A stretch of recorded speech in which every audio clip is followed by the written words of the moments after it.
I'm Dr. David Montes, and I live here in Idaho.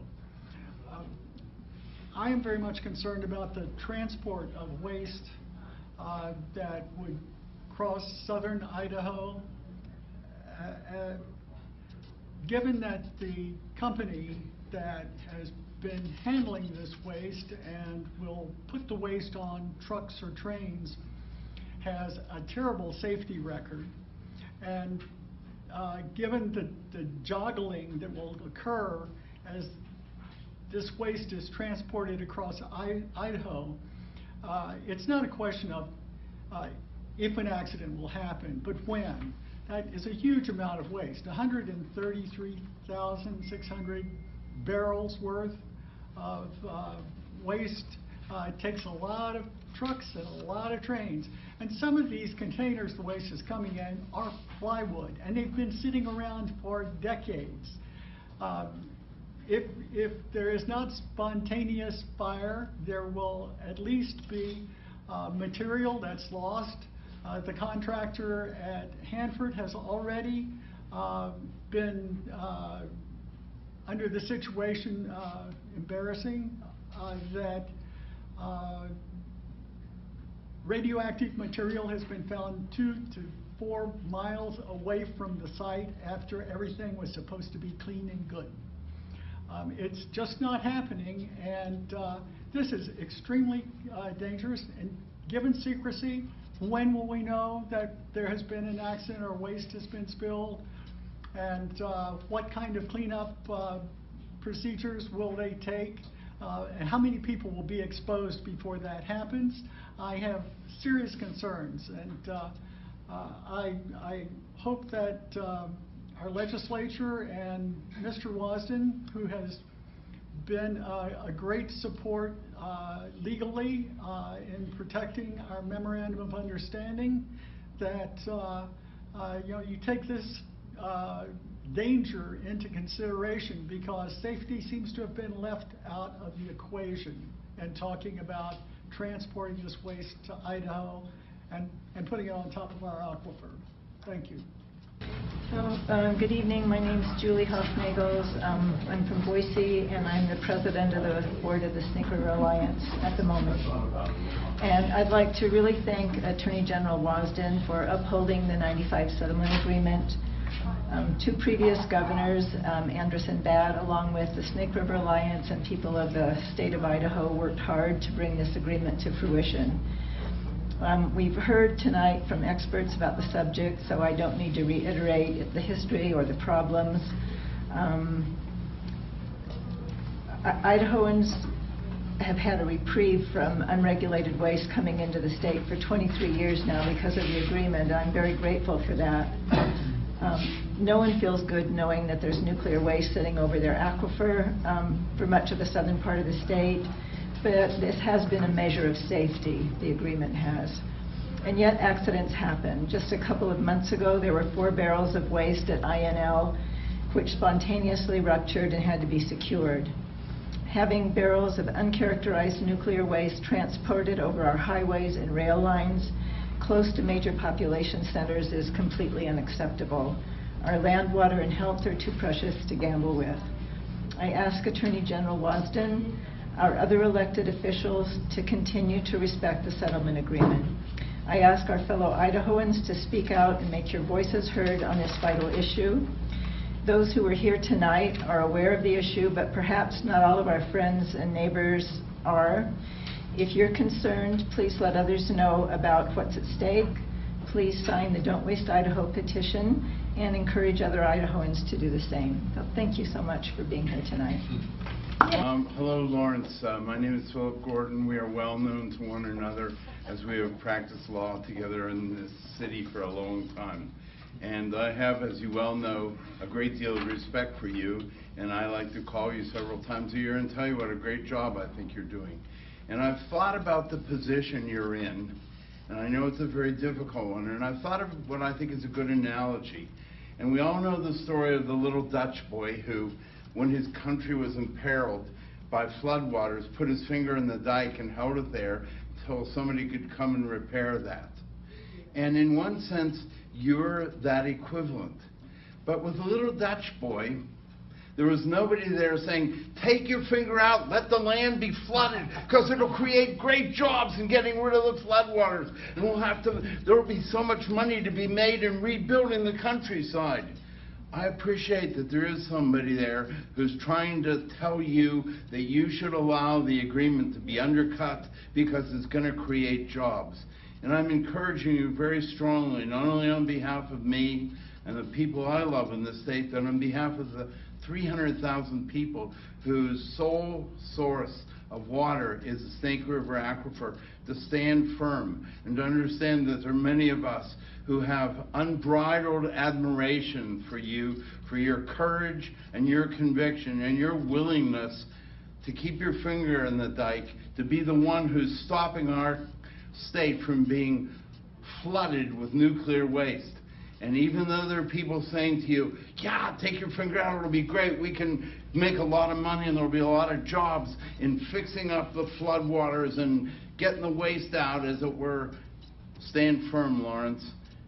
This is an issue of great, crucial significance to our state, and we appreciate your strength, your backbone, your fortitude, and your courage. Thank you. My name's Tim, Andrea. I live in Boise, and I'm in full agreement with everything else I've heard here tonight. It doesn't make sense to move this waste, and I guess it just makes me think about good boundaries and to consider taking the waste here. It's not in alignment with the seriousness of what nuclear waste is. And I've been to this site about 5 times, at least, I think, since 2012. I've gone almost every year. So, so maybe it's been 6. I'll go in a couple of weeks, and it'll be the 6th time. And I've seen how they work at the treatment facility where this waste would be treated. They do a great job. They're efficient. They've got their system down because they've moved through a lot of waste. And I think that means that Hanford folks should come and study what they do. Whether these people go there or not, they'll probably move to something else, but they're doing a good job. Hanford can come and study how we do it and take the knowledge back to Hanford. It's that simple. We don't need to treat that waste here. Thank you. Hello, A.G. Wasden. My name is Shawna Sperling, and I'm a Boise resident. I was an academic advisor for international students in Seattle, and I had a student from Fukushima when they had the meltdown. They lost everything. They lost their farm, their house, all their neighbors had to be evacuated. They had to be evacuated. They ended up coming to the U.S. for a while, too. So this is what could happen if we have all this nuclear waste. It's inevitable. Thank you.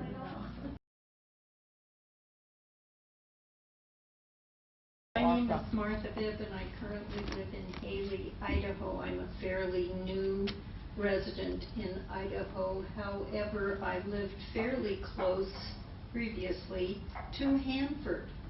And anyway, I'm going to start again by saying accidents happen. And we have nothing in place to deal with accidents of the nature that could occur with nuclear waste. It ruins everything permanently. So anyway, why isn't Washington State keeping their own nuclear waste? Why should we be trying to move it from Washington State, drag it through the population centers, plunk it down over our aquifer, try to contain it, and then ship it again? That makes absolutely no sense. We have plenty of money to build a treatment plant in Washington. If we can bail out our soybean farmers We can certainly build treatment plants where each problem exists and then try to work on the problem we've already got here. That's my feeling. Anyway, and why are we throwing science out when it comes to the Department of Environmental Quality? How can we make any decisions if we're ignoring the science, especially in nuclear waste? My name is Josephine Lowe, and I'm a resident of Blaine County, Idaho. I would like to ask Attorney General Wasden to support the settlement as it is right now and improve upon it if he can. For the past 50 years that I've been aware of nuclear energy production and weapons grade radioactive materials being produced, I have not heard any strategic plan set in any country, let alone in Idaho, for taking care of nuclear waste for 240,000 years.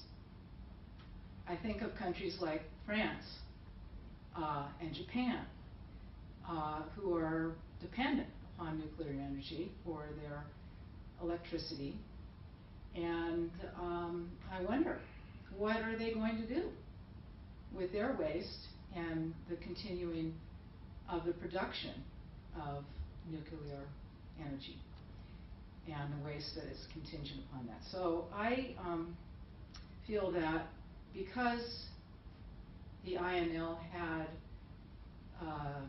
or has the issue of being above the nuclear aquifer and a fault line being in that area, that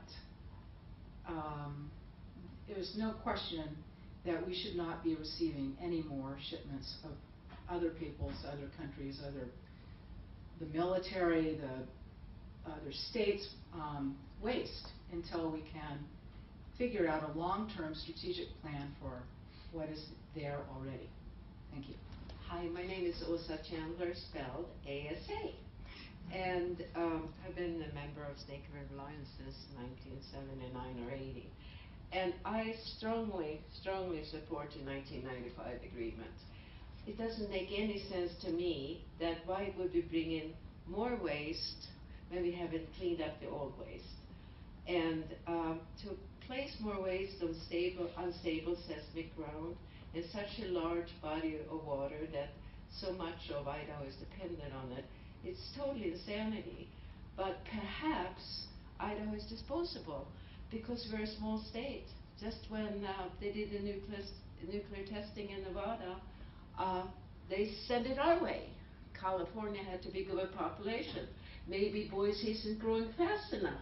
Maybe we need a lot more people to stop this from coming into Idaho. But enough is enough. And we need to support the agreements that has been made, and maybe be a state in the country that support legality and support people and supports people's health and welfare and support the environment and support our precious water sources. We should really all work on that. So thank you very much. My name is Karen McCollum. I live in Ketchum, and I have been involved in opposing nuclear facilities and production, weapons, and commercial issues since I was in graduate school in Amherst, Massachusetts, when we opposed a commercial nuclear power plant there.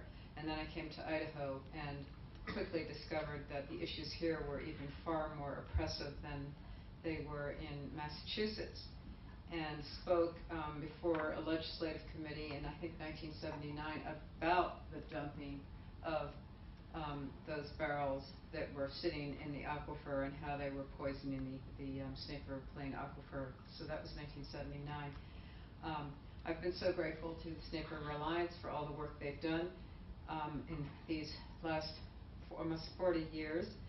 I am very opposed to bringing more waste into the state. I think it's a huge mistake. I think that our country is spending money inappropriately, and we should be addressing our environmental issues that are so severe and frightening right now. So I don't believe that we should be bringing any more waste into Idaho.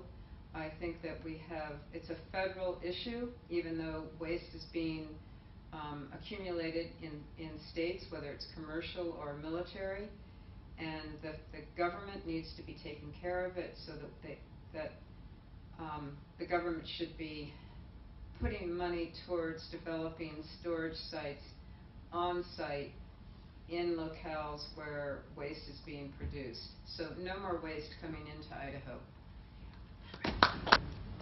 Jenna Lauren, Haley, Idaho. I'm so glad to see so many other people making the statement that nuclear waste should be stored where it's produced. I think that it's a national issue for everyone to be taking care of their own nuclear waste. And one of the solutions to minimizing more nuclear waste would be to emphasize more natural alternative energy solutions instead of coal, instead of nuclear. As a nation, we should be focusing our attention on natural alternative energy solutions. And I hope that the Attorney General will keep the 1995 agreement, that no more nuclear waste should come into Idaho for the very fact that the INL is in the middle of our aquifer and our agricultural lands and our water source for the entire southern Idaho region. So, because of the earthquake fault that is active and will be active, we can't afford to have any more waste here that isn't taken care of and contained appropriately, because, as we heard earlier, the threat of an accident is imminent. So that should be the focus of the attention of all of our state officials and all of our federal officials. Thank you. My name is Bill Hughes, and I live in Haley, Idaho. And I'd like to thank Beatrice for the continuity she's provided the organization over the years. Larry, one of the few politicians that can continue to examine the evidence and consider testimony and actually change his mind. He's persuaded and Donna, my father was a career officer in the military. I got sent back to the Midwest whenever we were stateside to farm with uncles. So that's a spot in my heart. And Lawrence Wasden, I moved from boarding school in England to Twin Falls, Idaho, where I went to school at Robert Stewart Junior High, and a lot of the kids rode their horses to class. So that was, I attribute all my insanity to that transition. Anyway, I remember actually talking to Phil Batt on the phone before this agreement came into place, which is kind of fun. And I had on some site the amount of waste that's stored out there. And real quick, Larry said the site, it represents $650 million, which I would suggest is not very much money when the soybean farmers are looking at a $12 billion bailout. So that's just my position on the value of facilities at the site. And I've got to read because I don't speak often extemporaneously, so I'm not good at it. And I'm a flamethrower. I will warn the people from eastern Idaho. The agreement entered into by the state of Idaho with the Department of Energy stipulated the following 3 conditions. First, all spent fuel will be placed in dry storage by December 31st, 2023, and such facilities will be placed, if technically feasible, at a point not above the Snake River Plain aquifer. This condition of the agreement will not be met because it will be deemed not to be technically feasible by lame excuse specialists employed by the contractors and the Department of Energy. Otherwise, I would recommend storage in the parking lot of the governor's office, which conveniently happens to be a point not above the Snake River Plain aquifer. The second condition, if the DOE fails to remove all spent fuel by 2035, the state may levy a fine of $60,000 per day. If Department of Energy fails to meet any of the agreement milestones at any point, the state may ask the federal court to halt any further spent fuel shipments to the INL. I advise Mr. Wasden to prepare to make this request. Sorry, I modified that. To halt any future spent fuel shipments. I advise Mr. Wasden, I heartily advise Mr. Wasden to be prepared to make this request. Many in this room tonight will be dead by 2035, and if I am still alive, I will perhaps not be able to provide my name preceding comment. I assume Mr. Wasden will have retired by then. The half-life of many of these radioactive contaminants represent virtual immortality relative to the human lifespan.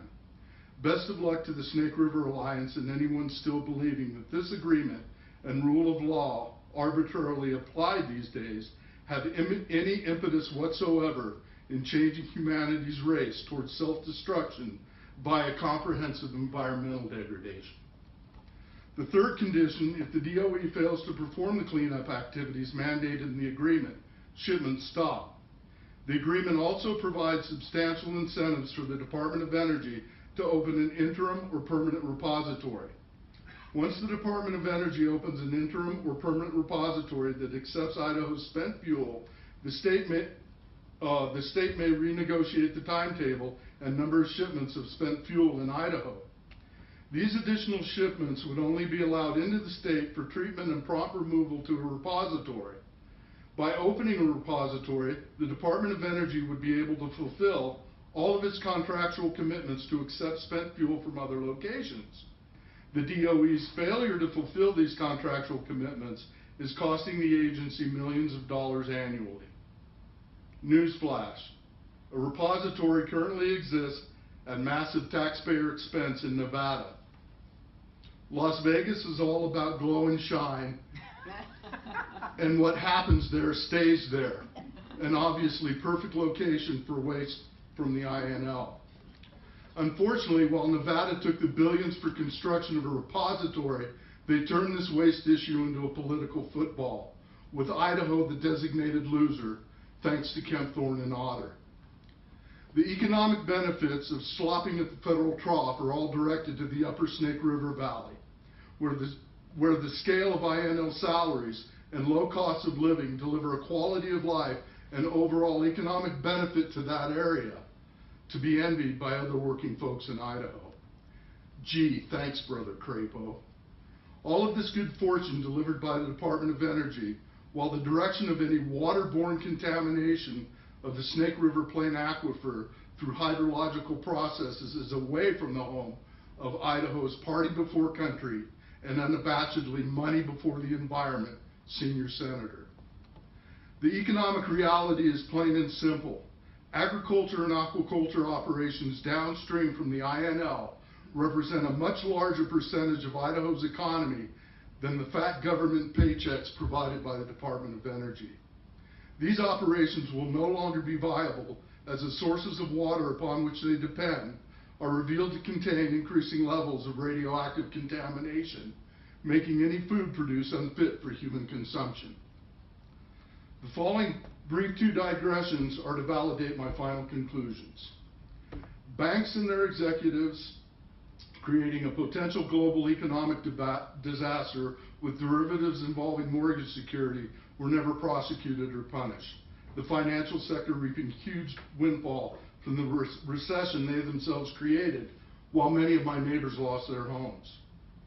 Some leaders in this country have proposed the execution of drug dealers as a deterrent in the opioid crisis. Purdue Pharma, manufacturer of OxyContin, while aware of increasing abuse of their product for well over a decade, were shielded from prosecution commensurate to their crimes, executives simply paying fines for charges reduced to misdemeanor. Kurt Vonnegut often wrote, and I quote, "So it goes." The institutions of government may still retain power and authority, but they have lost all credibility. Betrayal of the 1995 agreement negotiated between the state of Idaho and the Department of Energy, simply another example of money and convenience taking priority over the environment and the law. Man, the only creature to gleefully poop toxic radioactive excrement right where he and his neighbors sleep, further sealing the unfortunate destiny of our planet and its children. Idaho should immediately and forever refuse to allow any shipments of nuclear waste into the state and insist the conditions stipulated in the 1995 agreement be honored. Thank